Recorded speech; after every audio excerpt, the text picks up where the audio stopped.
இவ்வளோ அழகான இந்த பொண்ணே கிடையாது. ஏன்னு பாருங்க, இங்கே ஒருத்தன் கால் பண்ணி நீங்கள் வந்துருங்க இருக்க வேண்டான்னு சொல்கிறான். இப்படி வரக்கூடிய இடத்துல தான் நம்ம ஹீரோவை மீட் பண்ணுறா. மார்னிங் வெளியே வரவே மாட்டா, நைட்டு மட்டும் ஒரு ஹோட்டலில் வேலை பார்க்குறா. எல்லாருக்கும் ஹெல்ப் பண்ணிகிட்டு இருக்கா. ஒவ்வொருத்தங்களுக்கும் வரக்கூடிய பிரச்சனையிலேருந்து அவங்கள காப்பாற்றிட்டு இருக்கா. அப்படி ஒரு ரவுடி கிட்ட மாட்டிக்கிடுதா. அவங்க இவன் மேலே ஊசியை குத்தி மயக்கம் போட்டு இவளை தூக்கிட்டு போகிறாங்க. அந்த நேரம் ஹீரோ அவளை காப்பாற்றுறதுக்கு அங்கே நிற்கிறான். அதே சேம் டைம் அங்கே ஒரு தாத்தா குட்டி பொண்ணுக்கு கதை சொல்லிகிட்டு இருக்காங்க. அந்த எச்சியோட கதை என்னன்னு அந்த குட்டி பொண்ணு கேட்குறா. அப்போ ஒரு பெரிய காடு, அங்கே ஒரு அரண்மனை இருக்குது, அங்கே ஒரு கோயிலும் இருக்குது. அந்த அரசர்கள் மட்டும்தான் அந்த கோயிலுக்குள்ளே போக முடியும்.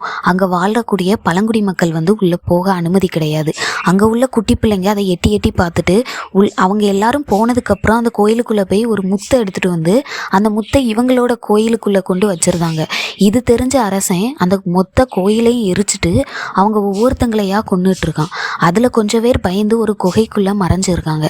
அந்த குகைக்குள்ளே அந்த குட்டி பொண்ணு உள்ள சத்தம் கேட்குதேன்னு போய் பார்க்கும்போது அங்கே ஒரு பெண் சிலை தலை இல்லாமல் இருக்குது. அங்கே வந்த வௌவால் மொத்தமாக இவளை கடித்து மயக்கம் போட்டு விழ வச்சிருது. பக்கத்தில் அவளோட நாய் மட்டும் இருக்குது. இவளுக்கு என்ன ஆகுது, இவளுக்கும் நம்ம ஹீரோயினுக்கும் என்ன தொடர்பு, அவங்க அம்மா அப்பா இருக்காங்களா, அதை அப்படியே பார்ட் 2ல் பார்ப்போம்.